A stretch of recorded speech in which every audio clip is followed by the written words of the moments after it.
Hi hello నమస్తే అస్సలాముఅలైకుం welcome back to Tara's Dubai life style. ఎప్పుడు కుకింగ్ వీడియోస్, ఔటింగ్ వీడియోస్ ఇవే కదా మీతో షేర్ చేసుకుంటున్నాను. ఈరోజు నా డైలీ రొటీన్ని మీతో షేర్ చేసుకోవాలనుకుంటున్నాను. మేబీ ఈ వీడియో మీకు తప్పకుండా నచ్చుతుందని అనుకుంటున్నాను. మండే నుంచి ఫ్రైడే వరకు నా డే స్టార్ట్ అయ్యేది 3:30కి. ఎర్లీ మార్నింగ్ 3:30కి లేవగానే వాష్రూమ్కి వెళ్ళి బ్రష్ చేసుకొని అప్పుడు కిచెన్లోకి వెళ్ళి ఫ్లోర్ క్లీన్ చేసి అప్పుడు కుకింగ్ స్టార్ట్ చేస్తాను. నాకు 4 బర్నర్స్ ఉన్న స్టవ్ ఉంది కాబట్టి అన్నీ ఒకేసారి ప్రిపేర్ చేస్తాను. ఒక బర్నర్ పైన రైస్ని, ఇంకొక బర్నర్ పైన కర్రీని, ఇంకొక బర్నర్ పైన హాట్ వాటర్ని, ఇంకొక బర్నర్ పైన ఎగ్స్ని బాయిల్ చేసుకుంటాను. ఇలా అన్నీ ఒకేసారి ప్రిపేర్ చేసుకోవడం వల్ల త్వరగా రెడీ అయిపోతాయి. అలాగే నాకు టైం కూడా పర్ఫెక్ట్గా సరిపోతుంది. ఈ రోజైతే నేను ఆనపకాయ పాలేసి కర్రీ కుక్ చేశాను. ఆ కర్రీని నేను ఆల్రెడీ షార్ట్ వీడియోలో మీతో షేర్ చేసుకున్నాను. కర్రీ రెసిపీని కావాలనుకుంటే డిస్క్రిప్షన్లో లింక్ని షేర్ చేస్తాను, ఫాలో అవ్వండి. వాటర్ హీట్ అవ్వగానే బ్రేక్ఫాస్ట్ కోసం ఎగ్ బుర్స్ని ప్రిపేర్ చేశాను. అది ఫినిష్ అయ్యేలోగా మా వారు స్నానం చేసి రెడీ అయ్యి వచ్చేసారు. ఆయనకైతే బ్రేక్ఫాస్ట్ ఇచ్చేసాను. ఈరోజు బ్రేక్ఫాస్ట్ వచ్చేసి చపాతీ చేసి ఎగ్ బుర్స్ని ప్రిపేర్ చేశాను. మా వారు బ్రేక్ఫాస్ట్ ఫినిష్ చేసేలోగా నేను లంచ్ బాక్స్ని అయితే రెడీ చేసేసాను. మా వారైతే 5:45కే వెళ్ళిపోతారు. ఆయన వెళ్ళగానే ఆహిల్ని లేపి బ్రష్ చేసి స్నానం చేసి రెడీ అయ్యి వచ్చేలోగా ఆహిల్ కోసం బ్రేక్ఫాస్ట్ని అయితే రెడీ చేసేసాను. బ్రేక్ఫాస్ట్తో పాటు లంచ్ కూడా ప్యాక్ చేశాను. లంచ్కి 7th గ్రేడ్ వచ్చిన దగ్గర నుంచి కూడా ఆహిల్ ఇంటి దగ్గర బ్రేక్ఫాస్ట్ చేసేసి వెళ్తే కనుక ఏమీ వద్దని చెప్పి ఏమీ తీసుకెళ్ళట్లేదు. ఇంకా నమ్మి నాకు ఆకలి వేయట్లేదు, అక్కడ నువ్వు పెట్టినా వేస్ట్ అయిపోతుంది, మళ్ళీ రిటర్న్ తీసుకొస్తున్నాను, చపాతీ తిన్నాను కదా, బ్రేక్ఫాస్ట్ ఏమీ వద్దు, స్మాల్ క్రోసెంట్స్ ఉన్నాయి కదా వాటిని పెట్టన్నాడు. ఆహిల్ కోసం స్మాల్ క్రోసెంట్ని పెట్టేసి ఒక బాటిల్లో వాటర్ని పట్టేసి ఆహిల్ స్కూల్ బ్యాగ్లో అయితే పెట్టేశాను. స్కూల్ బస్ అయితే 7:05కి వస్తుంది. మేము 6:55కి కిందకి వెళ్తాము. మా వారు ఆహిల్ ఇద్దరు వెళ్ళిన తర్వాత ఒక్కదానే ఉంటాను కదా, బోర్ కొడుతుంది కదా, అందుకని ఆహిల్ని పంపించేటప్పుడు 10 నిమిషాల ముందే కిందకి వెళ్తాము. అలా కిందకి వెళ్ళిన తర్వాత బస్ ఎక్కేవాళ్ళు, వెళ్ళేవాళ్ళు, వచ్చేవాళ్ళు, అలా కాస్త మైండ్ రిలాక్స్డ్గా ఉంటుంది కదా, ఆ 10 నిమిషాలు ఆ కింద కొంచెం టైం స్పెండ్ చేస్తాము. బస్ రాగానే ఇంకా ఆహిల్కి టాటా బాయ్ బాయ్ చెప్పేసేసి ఫ్లాట్కి వచ్చేస్తాను. రూమ్కి రాగానే ఒక్క 10 నిమిషాలు అయితే బ్రేక్ తీసుకుంటాను. ఈ 10 నిమిషాలు కూడా ఖాళీగా కూర్చోవడం ఎందుకులే అని అమ్మ వాళ్ళకి, అత్తయ్యకి కూడా ఫోన్ చేసి వాళ్ళు ఎలా ఉన్నారో ఏంటి, ట్యాబ్లెట్స్ వేసుకున్నారా లేదా అన్నీ తెలుసుకొని వాళ్ళతో మాట్లాడిన తర్వాత అప్పుడు మొక్కలకన్నిటికీ నీళ్ళు వేస్తాను. ఇవన్నీ ఇండియా నుంచి తీసుకొచ్చిన మొక్కలు. ఇలా ఈ మొక్కలన్నింటికీ నీళ్ళు వేసిన తర్వాత వాషింగ్ చేయడానికి బట్టలు ఏమైనా ఉంటే వాషింగ్ మిషన్లో బట్టలు కూడా వేసేస్తాను. డైలీ ఉతికేసుకుంటాను, ఎందుకంటే బాల్కనీ చిన్నగా ఉంటుంది కాబట్టి ఆరబెట్టుకోవడానికి స్పేస్ సరిపోదు. అందుకని చెప్పి నేను ఎప్పుడు బట్టలు అప్పుడే వాష్ చేసేసుకుంటాను. వాషింగ్ మిషన్లో బట్టలు వేసి ఆన్ చేసి వాకింగ్కి వెళ్తాను. వాకింగ్ అనేది నా డైలీ రొటీన్లో కంపల్సరీగా ఉంటుంది. ఎప్పుడైనా నాకు హెల్త్ బాగాలేనప్పుడు మాత్రమే వాకింగ్ని స్కిప్ చేస్తాను. అందరికీ తెలిసిన విషయమే, వాకింగ్ హెల్త్కి చాలా మంచిది.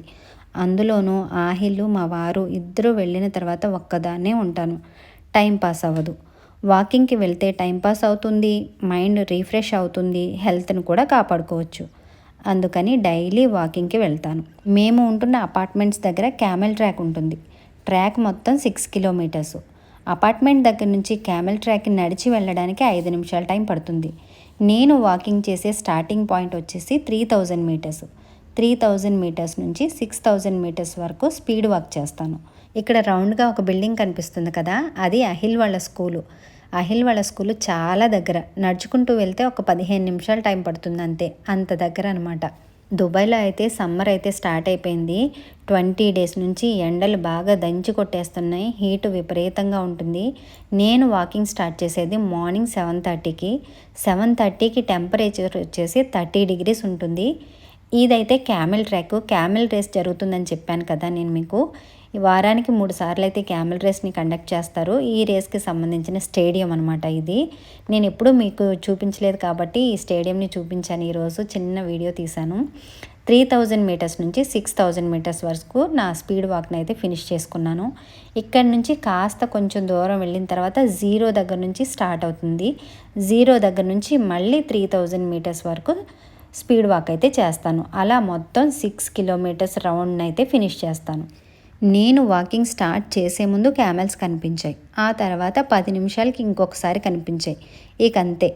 ఆ తర్వాత నుంచి క్యామెల్స్ కానీ మనుషులు కానీ ఎవ్వరూ లేరు. ఒక్కదానే వాకింగ్ చేస్తున్నా. హీట్కి భయపడి ఎవ్వరూ రావట్లేదు. నేను కూడా సమ్మర్ ఫినిష్ అయ్యేంత వరకు మార్నింగ్ వాకింగ్కి రాకూడదు అనుకుంటున్నాను. అసలు ఇప్పుడైతే 8:40 అయింది. 8:40కి టెంపరేచర్ వచ్చేసి 35 డిగ్రీస్ ఉంది. 7:30కి 30 డిగ్రీస్ ఉంది. 8:45కి 35 డిగ్రీస్ ఉంది. చూడండి, నేనైతే ఫినిష్ చేసుకున్నాను. ఎండ మాత్రం చాలా దారుణంగా ఉంది. 3000 మీటర్స్ నుంచి 6000 మీటర్స్, 0 నుంచి మళ్ళీ 3000 మీటర్స్, అలా ఫుల్గా 6 కిలోమీటర్స్ రౌండ్ అయితే ఫినిష్ చేసేసుకున్నాను. ఫినిష్ అవగానే క్యామెల్ ట్రాక్ని క్రాస్ చేసి ఫ్లాట్కి అయితే వెళ్ళిపోయాను. నేను కూడా సమ్మర్ ఫినిష్ అయ్యేంత వరకు మార్నింగ్ వాకింగ్కి రాకూడదని అనుకుంటున్నాను. ఈవినింగ్ వాకింగ్ చేద్దామా అంటే టైం కుదరట్లేదు. ఆహిల్ వచ్చే టైము అలాగే మా వారు వచ్చే టైము రెండింటికి డిఫరెన్స్ ఉండడం వల్ల నాకైతే ఈవినింగ్ వాక్ చేయడానికి కుదరట్లేదు. మ్యాక్సిమం ట్రై చేస్తాను, లేదంటే డిన్నర్ టైం వాకింగ్ అయినా ట్రై చేస్తాను. అలా వాకింగ్ ఫినిష్ చేసుకొని ఫ్లాట్కి వచ్చేసిన తర్వాత మొహం కాళ్ళు చేతులు కడుక్కొని కొంచెం మంచినీళ్ళు తాగి అప్పుడు మిగిలిన వర్క్ అంతా ఫినిష్ చేసుకున్నాను. బట్టలు అయితే ఆన్ చేసి వెళ్ళాను కదా, అవి ఫినిష్ అయిపోయాయి. వాటికి కంఫర్ట్ పెట్టి ఆరబెట్టేశాను. బట్టలు ఆరబెట్టేసిన తర్వాత ఇల్లంతా క్లీన్ చేసుకొచ్చాను. ఇల్లు క్లీనింగ్ అయిపోయిన తర్వాత అప్పుడు కిచెన్లోకి వెళ్ళి గిన్నెలన్నీ క్లీన్ చేసుకొని స్టవ్, ప్లాట్ఫాము అన్నీ క్లీన్ చేసుకున్నాను. కిచెన్ వర్క్ అంతా ఫినిష్ చేసుకొని ఫుల్గా ఫ్రెష్ అప్ అయ్యేసరికి 11:40 అయింది. 11:40 అయిన తర్వాత మళ్ళీ ఈవినింగ్ డిన్నర్ కోసం ప్రిపరేషన్స్ ఉంటాయి కదా. ఈరోజు డిన్నర్కి అయితే పెసరట్లు వేద్దామని ఫిక్స్ అయిపోయాను. పెసరట్ల కోసం పెసలైతే నానబెట్టేసుకున్నాను. ఇది నానబెట్టుకున్న తర్వాత ఇంకా ఈరోజు అహిల్ స్కూల్కి వెళ్ళాలని నిన్నే డిసైడ్ అయిపోయాను. ఎందుకంటే నిన్న స్కూల్ నుంచి మెయిల్ వచ్చింది, యూనిఫామ్స్, బుక్స్ అన్నీ అవైలబుల్గా ఉన్నాయి అని చెప్పి. సీజన్ స్టార్ట్ అయ్యేటప్పుడు అహిల్కి అయితే యూనిఫామ్ తీసేసుకున్నాను. బ్లాక్ షూస్, వైట్ షూస్, అలాగే పిఈ డ్రెస్సు 2 సైజెస్ అవైలబుల్గా లేవు. అందుకని ఇంకా అవి తీసుకుందామని చెప్పి స్కూల్కి అయితే వచ్చేసాను. ఇది డిపిఎస్ స్కూల్, మాకు బాగా దగ్గర అని ఇంతకు ముందే చెప్పాను కదా నేను. కానీ ఎండ ఎక్కువగా ఉందని చెప్పి నేనైతే ట్యాక్సీలో వచ్చేసాను. డిపిఎస్ ఫుల్ ఫామ్ వచ్చేసి ఢిల్లీ ప్రైవేట్ స్కూల్. ఇదంతా రిసెప్షన్ ఏరియా అనమాట. వాళ్ళ పర్మిషన్ లేకుండా వీడియో తీసానంటే నన్ను కొట్టేస్తారు. అందుకని చెప్పి రిసెప్షన్ కొంచెమే చూపించాను. అక్కడికి వీడియో స్టాప్ చేసి రిసెప్షన్ దాటిన తర్వాత మీకు చూపిస్తున్నాను. ఈ ఏరియా మొత్తం కిండర్ గార్డెన్ ఏరియా అనమాట. చిన్నపిల్లలకి గ్రౌండ్ ఫ్లోర్ మొత్తం చిన్నపిల్లలది, ప్లే గ్రౌండ్ ఏరియా అన్నీ ఉంటాయి. నాకు ఇంకా స్కూల్ అంతా తిరిగి తిప్పి చూపించే ఛాన్స్ లేదు, అలాగే టైం కూడా లేదు. ఎందుకంటే బుక్స్ని అలాగే యూనిఫామ్ని కలెక్ట్ చేసుకోవడానికి వాళ్ళు ఒక టైంని సెట్ చేశారు. ఆ టైం దాటిందంటే మళ్ళీ బుక్స్ కానీ యూనిఫామ్ కానీ అవైలబుల్గా ఉండవు. వాళ్ళు యాక్సెప్ట్ చేయరు ఇవ్వమన్నా కానీ. వీళ్ళ రూల్స్, రెగ్యులేషన్స్ అండ్ డిసిప్లిన్ అన్నీ స్ట్రిక్ట్గా ఉంటాయి. అలా ఉంటేనే కదండి పిల్లలు కూడా స్ట్రిక్ట్గా, డిసిప్లైన్డ్గా ఉంటారు. చూడండి, కేజీ స్టూడెంట్స్కి ప్లేయింగ్ టైం అంట, వాళ్ళని ఆడుకోవడానికి తీసుకెళ్తున్నారు. నేనైతే అహి గురించి వెయిట్ చేస్తున్నాను. ఎందుకంటే షూ సైజు చూసి తీసుకుందామని చెప్పి అహిని రమ్మని కబురు పంపించాను. పేరెంట్స్కి అయితే క్లాస్కి వెళ్ళడానికి అలౌడ్ లేదు. నానీస్ ఉంటారు, వాళ్ళే వెళ్ళి పిల్లల్ని తీసుకొస్తారు. షూస్ తీసుకున్న తర్వాత ఆహిల్ అయితే క్లాస్కి వెళ్ళిపోయాడు. ఆహిల్ క్లాస్ ఏమో 2nd ఫ్లోర్లో. ఆహిల్ వెళ్ళగానే ఇంక నేను కూడా పీఈ డ్రెస్, షూస్ తీసుకొని ఇంటికైతే వచ్చేసాను. ఇంటికి వచ్చేటప్పటికి 1:10 అలాగైంది.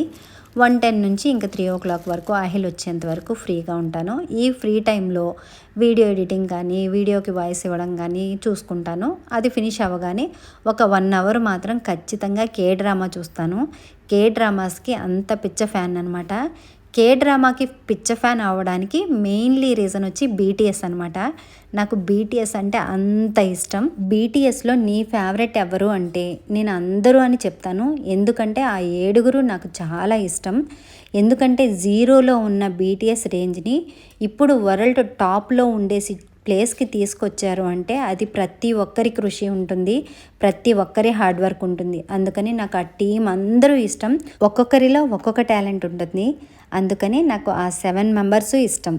7 కలిస్తేనే టీం అంతా ఉంటేనే సక్సెస్. ఇంత సోది చెప్తున్నాను అనుకోకండి, నాకు అంత ఇష్టం అనమాట బీటీఎస్ అంటే.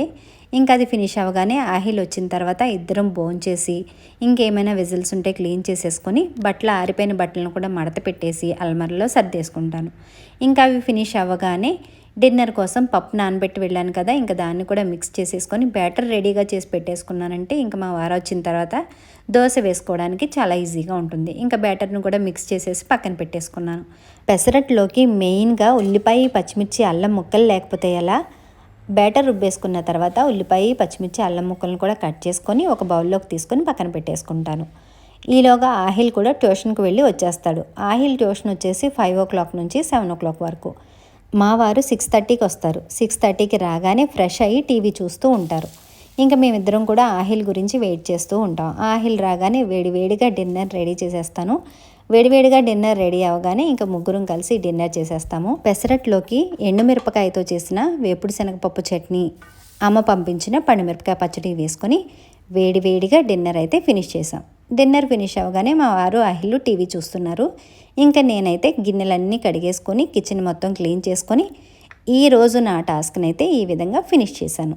ఈ వర్క్ అంతా అయిపోయిన తర్వాత రేపు మార్నింగ్కి జీరా వాటర్ సోక్ చేయాలన్నా, డ్రై ఫ్రూట్స్ సోక్ చేయాలన్నా అవి కూడా సోక్ చేసుకొని పక్కన పెట్టేసుకుంటాను. ఆ పని కూడా అయిపోయిన తర్వాత ఇంకా ఫైనల్గా మార్నింగ్ నుంచి డిన్నర్ వరకు ఒక బ్యాగ్లోకి కలెక్ట్ చేసిన డస్ట్ బ్యాగ్ని పడేయడం.